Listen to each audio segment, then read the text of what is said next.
कल आप डेरीवेशन की ही एनर्जी तो रेडियस की। एनर्जी का की फार्मूला बनया, पहले उन्होंने लिखिए। एनर्जी का फार्मूला आया ही साडा -m(e⁴ का स्केयर डिवाइडेड बाय 8ε0 का स्केयर, n का स्केयर ते h का स्केयर। आप डेरीवेशन लास्ट कर चुके हैं। अगे वेखियो आ हैडिंग किद्दां आप बनावांगे सारा कुछ। हाइड्रोजन एटम लिए करना जी आप, for hydrogen atom, hydrogen atom आ जिहड़ा ई वा इहदे पैर च आप एच पा दिन्ने हाइड्रोजन एटम दे लई, minus mass of hydrogen atom कितना होगा, किसी भी इलैक्ट्रॉन का भार कितना हुंदा है। हाइड्रोजन च इक्को इलैक्ट्रॉन तो इक्को प्रोटोन ना, तो इलैक्ट्रॉन का भार ही भरूँगा मैं 9.1 10 की पावर -31, ई की वैल्यू 1.6 10 की पावर -19 पावर च 4। जैड हाइड्रोजन च इलैक्ट्रॉन भी एक तो प्रोटोन भी एक, फिर जैड की जगह पर भी एक भर देना।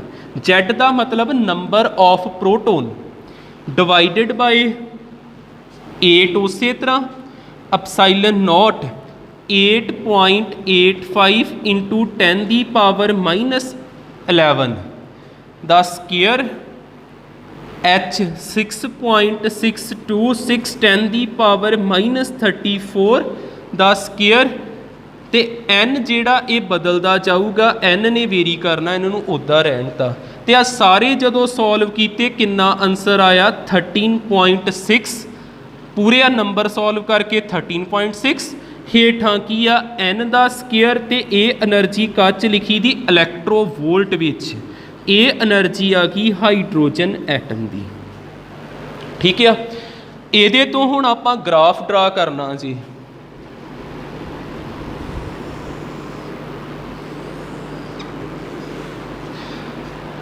इधरले बन्ने आपां लिखांगे एनर्जी लैवल, जो अपना हैडिंग है एनर्जी लैवल। पहले तो शुरू कर दें, ग्राउंड स्टेट कहना इनू first. Ground state, ground state n नू किन्ना भरना 1।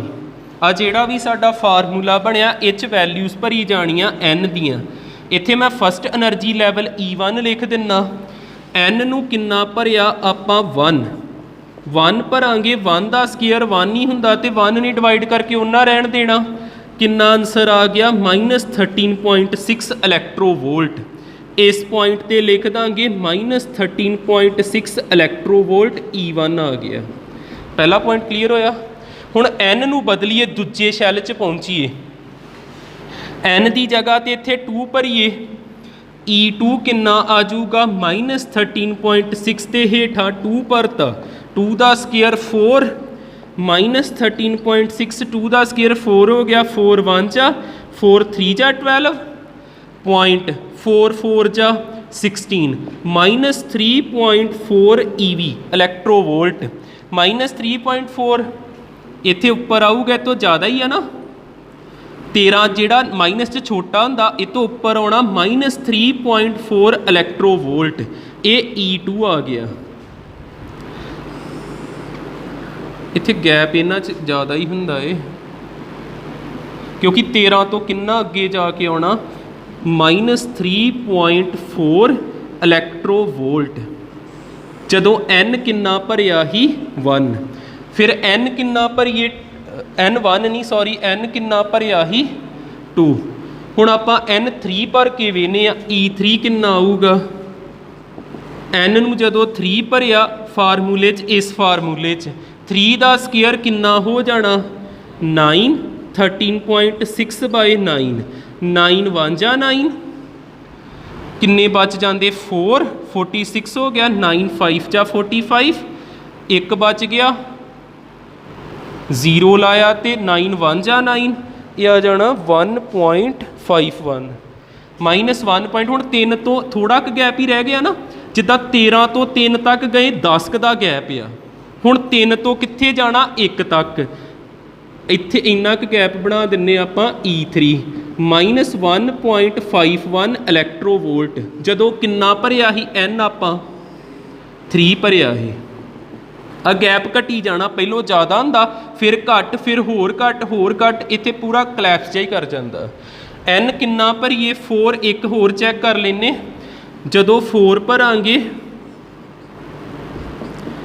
-13.6 4 दा स्केयर 16, 13 तो वड्डा 16 0 पॉइंट को जाऊगा, ये आ जाना साडा 0.85 इलैक्ट्रोवोल्ट। तो एक तो बाद इत्थे की किते होना 0.85 इलैक्ट्रोवोल्ट। ये आ गई N4 वाली लाइन, तो जे पता ही हुण होर निक्कियां ही जानियां, आ N5 जे होर जाना होवे N6, इदां करदे करदे आपां कित्थों तक जाना जे N = इनफिनिटी तक। इनफिनिटी पर के वेखिए लास्ट इनफिनिटी ते देखदे किन्नी एनर्जी आऊगी, इनफिनिटी दा स्केयर। जदों डिनोमीनेटर च इनफिनिटी होवे ना वो 0 बन जाता, तो 0 किसी ना मल्टीप्लाई होवे 0 ही आ जाता, 1/इनफिनिटी 0 हुंदा। ठीक है, तो लास्ट ते एनर्जी किन्नी हुंदी मैक्सीमम, तो उस मैक्सीमम एनर्जी की वैल्यू किन्नी 0।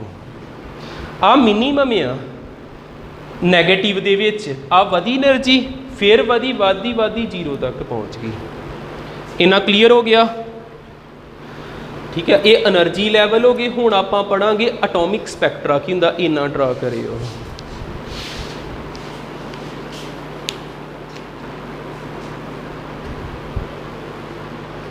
इन्हां चीज़ों नूं वरत के हुण अगे ड्राइव करनी आपां आ पढ़ ला एटॉमिक स्पैक्ट्रा।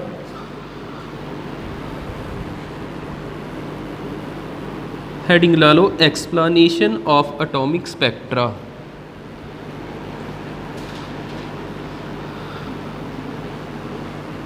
एक छोटी जी डेरीवेशन या ध्यान दोगे समझ लग जानी है। आ चीज़ लिखनी है हैडिंग ला के explanation of atomic Spectra.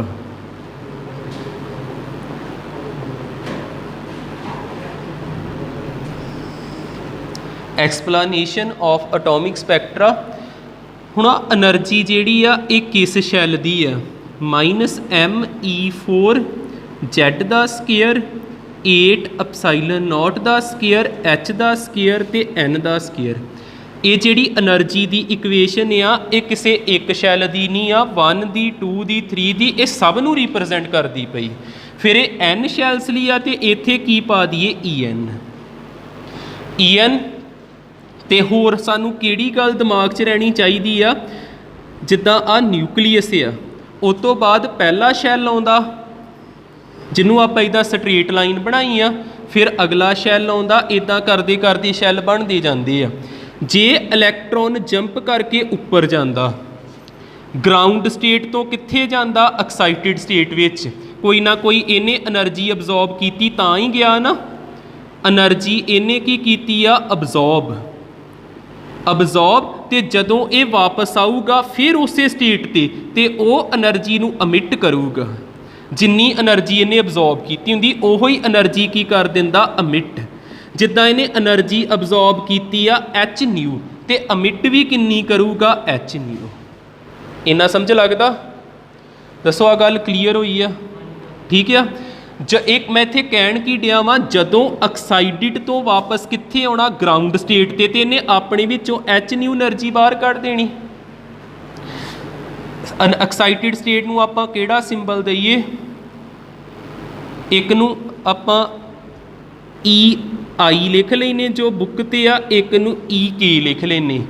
EI दा मतलब जे एनर्जी किहड़ी स्टेट दी, एक्साइटिड स्टेट दी, ते EK दा मतलब जे एनर्जी किहड़ी स्टेट दी, ग्राउंड स्टेट दी। रह जूगा याद? हुण इत्थे देखियो N दी जगह ते मैं पहलों लिख दिना EI किहदे equal -ME4 Z square 8 epsilon naught दा स्केयर H दा स्केयर ते आ N दी जगह ते की लिखता NI। ठीक है। ई आई तो इत्थे एन आई लिख देना, समझ लगता। हुण आ जाइए किहड़ा सिंबल लेना, ई के, एन की जगह ते के लिख दिए, माइनस एम ई 4 Z दा स्केयर 8 एप्सिलॉन नॉट दा स्केयर एच दा स्केयर, इत्थे की लिखता एन के दा स्केयर। हुण ये तुहानूं किहा वा भी इहने किन्नी एनर्जी अमिट करनी, एच न्यू। इन्हां चों हाई एनर्जी किहदी आ, उपर वाले दी, ते उपर वाली किहड़ी स्टेट आ, excited state. High energy minus low energy, दोनों दे विच कितना डिफरेंस होना, एच न्यू के बराबर। जिदा आ एनर्जी हैगी 200 जाउल, आ एनर्जी हैगी 150 जाउल, तो किन्नी एनर्जी अमिट की 50 जाउल। भी हाई एनर्जी पहलों लिखनी, माइनस करके लो एनर्जी, तो इन्नी एनर्जी अमिट करता एच न्यू। ई आई की वैल्यू भर दिए, ई के की वैल्यू भर दिए, ई आई माइनस ई के दे इक्वल आ एच न्यू दे। ई आई की जगह तो किन्ना भरिया, माइनस एम ई 4 Z दा स्केयर डिवाइडेड बाय 8 एप्सिलॉन, सारिਆਂ ਦਾ स्केयर ही आ, ई एच ते एन का 8 एप्सिलॉन नॉट का स्केयर, एच का स्केयर ते एन आई का स्केयर। फिर माइनस पाया, इत्थे फिर माइनस आ ई के च, माइनस आ बस इत्थे एन के कर देना, बाकी सारा उस तरह। एम ई दी पावर 4 Z का स्केयर 8 एप्सिलॉन नॉट का स्केयर, एच का स्केयर ते एन के का स्केयर। ये के दे इक्वल एच न्यू दे, न्यू का मतलब हुंदा फ्रीक्वेंसी, न्यू का मतलब की हुंदा फ्रीक्वेंसी। ते फ्रीक्वेंसी नूं किद्दां अगे बदली दा, स्पीड ते वेवलैंथ विच ये हुंदा है सी बाय लैमडा।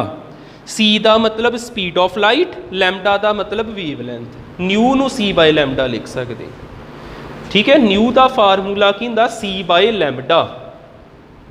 इन्हां दे विचों कॉमन कढ़ीए, एहो चीज़ां नहीं रलदियां, बाकी सारा रलदा, ठीक है ना। तो माइनस माइनस की हो जाना प्लस, इत्थे की आऊगा,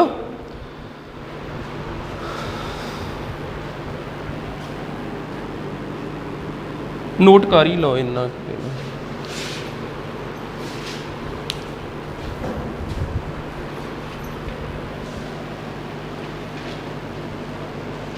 आ ਤਾਂ नहीं रब करन दे दी लोड़ हैगी अजे, फिर बनाना पैना नहीं तो।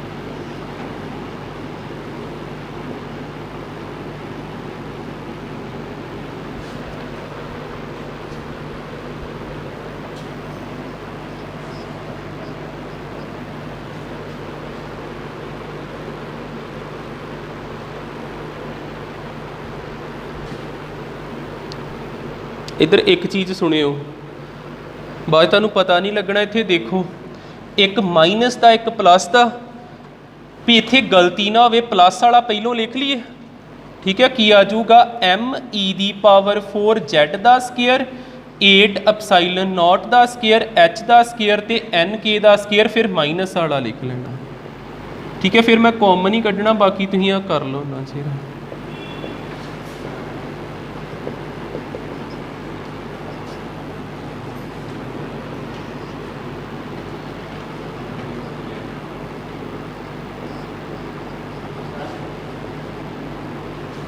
दस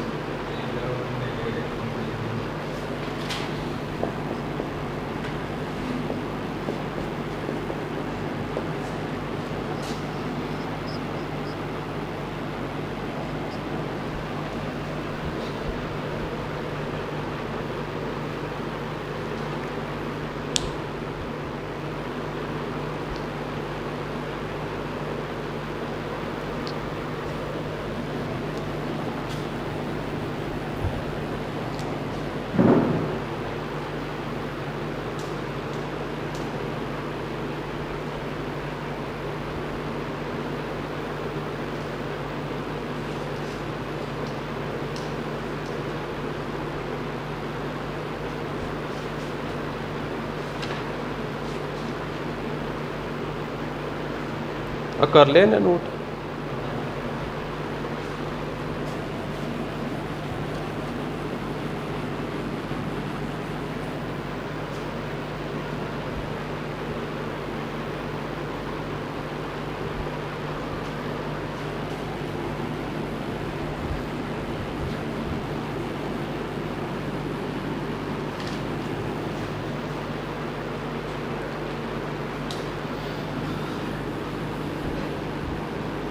रुकियो लिखो ना, हुण समझा लैन दो मैनू, इधर ध्यान दिओ। पहले मैनू दसो इत्थों आ स्टैप पता लगा, मैं सिर्फ आ प्लस वाला इधर लिखिया, माइनस वाला इधर लिखिया, फिर इन्हां दा ही फर्क ही ना। बाकी सारे आ जिहड़े कॉमन कढ ले, अंदर रह गया 1/n k दा स्केयर, 1/n i दा स्केयर। ठीक है, अब k ते i भुल्लिओ ना, ए हैगी आ एक्साइटिड ते दूजी किहड़ी ग्राउंड। किसी तरीके ना याद रख लो, तुसीं अपने सिंबल भी दे सकते जे भुल जाता तो। ठीक है, उस तो बाद देखियो आ जिहड़ा एच सी आ ना, इनू ये भी कॉन्सटेंट आ। एच की हुंदा प्लैंक्स कॉन्सटेंट ते स्पीड ऑफ लाइट फिक्स हुंदी ना 3 × 10⁸। जे कॉन्सटेंट है तो इन्हों कॉन्सटेंट वाल ही लै जाइए।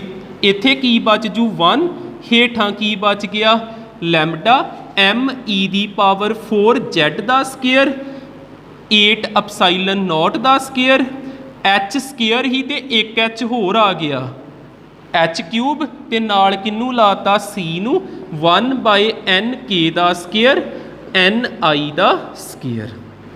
ये क्लीयर होया। अब पूरे की ने कॉन्सटेंट, ये है कॉन्सटेंट ते इन्हां नू केड़ा कॉन्सटेंट कहना, रेडबर्ग कॉन्सटेंट, रेडबर्ग कॉन्सटेंट। ठीक है, इहदा नाम रखना रेडबर्ग कॉन्सटेंट ते इहदा सिंबल होया करूगा R। ठीक है, R सिंबल ते इहदी वैल्यू कितनी होनी 1.097 10 दी पावर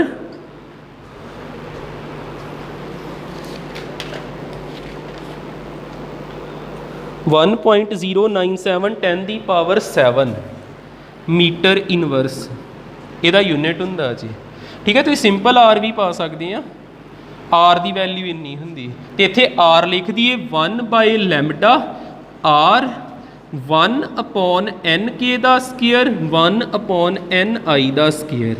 इत्थे अपना कह लो 50% एटॉमिक स्पैक्ट्रा होया। तुसीं वो सुनिया होनिया Lyman, Balmer, Paschen, Brackett, Pfund, वो रह गई चीज़ां। इन्ना नोट करो, जे हैगा टाइम आपां वो भी करिए।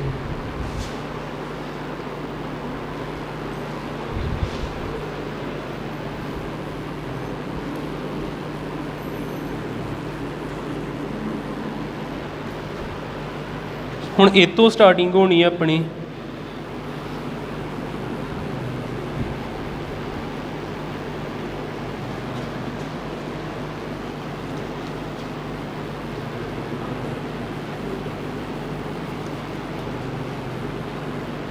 साडे कोल लास्ट ते किहड़ी वैल्यू आउंदी आ 1/λ आर 1/n k दा स्केयर माइनस 1/ni दा स्केयर। n k हैगी आ ग्राउंड स्टेट, ये भुल्ले ना n k ग्राउंड स्टेट जे, ते ni हुंदी आ हायर स्टेट जां एक्साइटिड स्टेट, एक्साइटिड स्टेट। ठीक है, इन्हां नूं याद रखियो।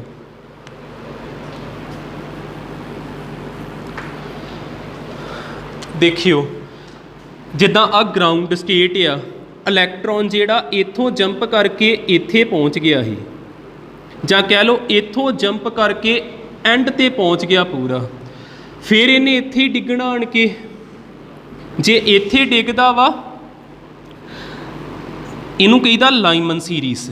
जां वेखियो फिर इलैक्ट्रॉन जिहड़ा हो सकदा इत्थे पहुँचा होवे ते फिर डिगदा कित्थे आण के N1 च, N1 जां इत्थे ही 5वें नंबर ते फिर 1 च आ गया, चौथे नंबर ते फिर 1 च आ गया, तीसरे नंबर ते 1 च आ गया, दूसरे नंबर ते 1 च आ गया। एक चीज़ क्लीयर हो जाती आ, जदों आपां फस्ट हैडिंग लाउने वे ने किहड़ा आऊगा ਇਹਨਾਂ ਤੇ ਕਲੀਅਰ ਹੋ ਗਿਆ ਉਹਦੀ ਗਰਾਊਂਡ ਸਟੇਟ ਹੈਗੀ ਫਸਟ ਵਾਲੀ। ਉਹ ਗਰਾਊਂਡ ਸਟੇਟ ਦਾ ਸਿੰਬਲ ਕਿਹੜਾ ਐਨ ਕੇ, ਇਹ ਤੇ 1 ਹੀ ਰਹਿਣਾ, ਉਹ ਡਿੱਗਦਾ 1 ਵਿੱਚ ਹੀ ਆ। ਆਉਂਦਾ ਕਿੱਥੋਂ ਕਿੱਥੋਂ ਆਓ, ਇਨਫਿਨਿਟੀ ਤੋਂ ਆ ਸਕਦਾ, ਜਿੱਦਾਂ ਕਹਿ ਲਓ ਉਹ 2 ਤੋਂ ਆ ਸਕਦਾ, 3 ਤੋਂ, 4 ਤੋਂ, 5 ਤੋਂ, 6 ਤੋਂ, ਜਿੱਥੋਂ ਮਰਜ਼ੀ ਅਪ ਟੂ ਇਨਫਿਨਿਟੀ ਤੱਕ। ਪਰ ਉਹਨੇ ਲਾਸਟ ਪਹੁੰਚਣਾ ਕਿੱਥੇ ਆ, n = 1 ਤੇ। ਤੇ ਇੱਥੇ ਜਿਹੜੀ ਸੀਰੀਜ਼ ਬਣਨੀ ਆ ਨਾ ਉਹਨੂੰ ਕਹੀਦਾ ਲਾਈਮਨ ਸੀਰੀਜ਼, ਲਾਈਮਨ ਸੀਰੀਜ਼। ਫਿਰ ਫਸਟ ਹੈਡਿੰਗ ਸਾਡਾ ਕਿਹੜਾ ਆ ਗਿਆ, ਲਾਈਮਨ ਸੀਰੀਜ਼। ਲਾਈਮਨ ਸੀਰੀਜ਼ ਦੇ ਵਿੱਚ ਆਪਾਂ ਕੀ ਯਾਦ ਰੱਖਿਆ, 1/λ r n k ਦੀ ਜਗ੍ਹਾ ਤੇ ਕਿੰਨਾ ਆਉਣਾ 1, ਤੇ n i ਜਿਹੜਾ ਵਾ ਇਹ ਇਹਨਾਂ ਚੋਂ ਕੋਈ ਵੀ ਨੰਬਰ ਆ ਸਕਦਾ। ਇਹ ਇਹਦਾ ਇੱਕ ਫਾਰਮੂਲਾ ਤਿਆਰ ਹੋ ਗਿਆ। ਹੋਇਆ ਕਲੀਅਰ? ਠੀਕ ਆ। ਹੁਣ ਦੇਖਿਓ ਹੋਣਾ ਕੀ ਆ। ਹੁਣ ਇਲੈਕਟ੍ਰੋਨ ਜਿਹੜਾ ਆਊਗਾ ਤੇ ਡਿੱਗੂਗਾ 2 ਦੇ ਵਿੱਚ, 1 ਤੱਕ ਨਹੀਂ ਪਹੁੰਚਣਾ, ਜਿੱਥੋਂ ਮਰਜ਼ੀ ਆਵੇ, ਭਾਵੇਂ ਉਹ 6 ਨੰਬਰ ਤੋਂ ਆਵੇ, 5 ਨੰਬਰ ਤੋਂ ਆਵੇ, 4 ਨੰਬਰ ਤੋਂ ਆਵੇ, 3 ਤੋਂ ਆਵੇ, ਡਿੱਗਣਾ ਉਹਨੇ 2 ਤੇ ਆ। ਤੇ ਜੇ ਇੱਥੇ ਡਿੱਗਦਾ ਤੇ ਇੱਥੇ ਜਿਹੜੀ ਸੀਰੀਜ਼ ਬਣਦੀ ਇਹਨੂੰ ਕਹੀਦਾ ਬਾਲਮਰ। ਇਹਨੂੰ ਬਾਲਮਰ ਸੀਰੀਜ਼ ਬੋਲਾਂਗੇ ਆਪਾਂ। ਬਾਲਮਰ ਕੱਲਾ ਲਿਖ ਦਿੰਨਾ। ਸੈਕਿੰਡ ਹੈਡਿੰਗ ਆ ਗਿਆ ਬਾਲਮਰ ਸੀਰੀਜ਼, ਬਾਲਮਰ ਸੀਰੀਜ਼। ਇਹਦੇ ਵਿੱਚ ਸਾਨੂੰ ਕੀ ਧਿਆਨ ਚ ਰਿਹਾ ਵੀ ਐਨ ਕੇ ਕਿੰਨਾ ਹੋ ਗਿਆ 2, ਤੇ ਐਨ ਆਈ ਜਿਹੜਾ ਇਹ ਤੋਂ ਇੱਕ ਵੱਡਾ 3, 4 ਅਪ ਟੂ ਕਿੱਥੋਂ ਤੱਕ 4, 5, 6, 7 ਇਨਫਿਨਿਟੀ ਤੱਕ। ਇੱਕ ਵੱਡਾ ਲਿਖਣਾ 1 ਤੋਂ ਵੱਡਾ 2 ਹੋ ਗਿਆ। ਤੇ ਇੱਕ ਅੱਧਾ ਫਾਰਮੂਲਾ ਤੁਸੀਂ ਬਣਾ ਦੇਣਾ। ਇੱਥੇ ਕੀ ਭਰ ਦੇਣਾ ਆਪਾਂ, 2 ਦਾ ਸਕੇਅਰ 4 ਲਿਖ ਦਾਂਗੇ ਜੇ ਲਿਖਣਾ ਹੋਵੇ ਤੇ, ਮਾਈਨਸ ਐਨ ਆਈ ਦਾ ਸਕੇਅਰ। ਇਹ ਬਾਲਮਰ ਦਾ ਫਾਰਮੂਲਾ ਹੋ ਗਿਆ। ਉਸ ਤੋਂ ਬਾਅਦ ਹੁਣ ਤੀਸਰੀ ਚੀਜ਼ ਕੀ ਆ, ਇਹ ਡਿੱਗਣਾ ਆਣ ਕੇ 3 'ਚ, 3 'ਚ ਨਾ 2 ਤੇ ਪਹੁੰਚਣਾ ਨਾ 1 ਤੇ ਪਹੁੰਚਣਾ, ਜਾਂ ਜਿੱਥੋਂ ਮਰਜ਼ੀ ਆਵੇ ਆਉਣਾ ਇਹਨੇ ਲਾਸਟ n = 3 ਤੇ ਹੀ ਆ। ਲਾਈਮਨ, ਬਾਲਮਰ, ਪਾਸਚਨ, ਪਾਸਚਨ, ਫਿਰ ਹੁੰਦਾ ਬ੍ਰੈਕਟ, ਫਿਰ ਹੁੰਦਾ ਪੀ ਫੰਡ। ਸਾਰੇ ਇੱਥੇ ਦੱਸਦਾ ਇੱਕ ਵਾਰ। ਹੁਣ ਜੇ ਇਨਫਿਨਿਟੀ ਤੋਂ ਇਹ ਡਿੱਗਦਾ 4 ਤੇ, ਇਨਫਿਨਿਟੀ ਤੋਂ ਆਉਂਦਾ 4 ਤੇ, ਜਾਂ ਜਿੱਥੋਂ ਮਰਜ਼ੀ 4 ਤੇ ਆਉਂਦਾ ਤੇ ਉਹ ਹੁੰਦਾ ਵਾ ਬ੍ਰੈਕਟ, ਬ੍ਰੈਕਟ। ਜੇ ਇਨਫਿਨਿਟੀ ਤੋਂ ਆਉਂਦਾ ਵਾ 5 ਤੇ, ਜਾਂ 6 ਤੋਂ ਆਉਂਦਾ ਵਾ 5 ਤੇ, ਇਹ ਹੁੰਦਾ ਪੀ ਫੰਡ, ਪੀ ਫੰਡ। ਜਾਂ ਕੋਈ ਹੋਰ ਵੀ ਸੀਰੀਜ਼ ਹੁੰਦੀ, ਜੇ ਇੱਥੋਂ ਇੱਥੇ ਡਿੱਗਦਾ ਜਾਂ ਇਨਫਿਨਿਟੀ ਤੋਂ ਇੱਥੇ ਡਿੱਗਦਾ, ਕੁਝ ਇਸ ਤਰ੍ਹਾਂ ਹੁੰਦਾ, ਤੇ ਇਹ ਹੋਣਾ ਹੀ ਹਮਫੈਰੀ। ਇਹ ਤੁਸੀਂ ਨਹੀਂ ਸੁਣਿਆ ਹੋਣਾ ਕਦੀ, ਠੀਕ ਹੈ। ਇਹ ਵੈਸੇ ਹੁੰਦਾ ਵੀ ਨਹੀਂ, ਇੰਨਾ ਕਾਲਜਿਸ ਵਿੱਚ ਪੜ੍ਹਾਉਂਦੇ ਰਹੇ, ਹਮਫੈਰੀ ਹੁੰਦਾ ਜੀ। ਆਪਣੇ ਲੈਵਲ ਤੱਕ ਪੀ ਫੰਡ ਤੱਕ ਹੀ ਹੁੰਦੇ ਨੇ, ਠੀਕ। ਤੇ ਇੱਥੇ ਹੁਣ ਆਪੇ ਬਣੀ ਜਾਣੇ ਨੇ, ਸਮਝ ਲੱਗ ਗਿਆ ਇੱਕ ਵਾਰ, ਠੀਕ ਹੈ। ਥਰਡ ਕਰ ਲਓ ਨੋਟ, ਨਾਲ ਨਾਲ ਉਹ ਦੱਸ ਹੀ ਦਿੱਤਾ ਮੈਂ।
ਕੱਲ੍ਹ ਇਹ ਤੋਂ ਕੁਝ ਕੁਐਸਚਨ ਬਣਾ ਕੇ ਦੇਖ ਲਾਂਗੇ।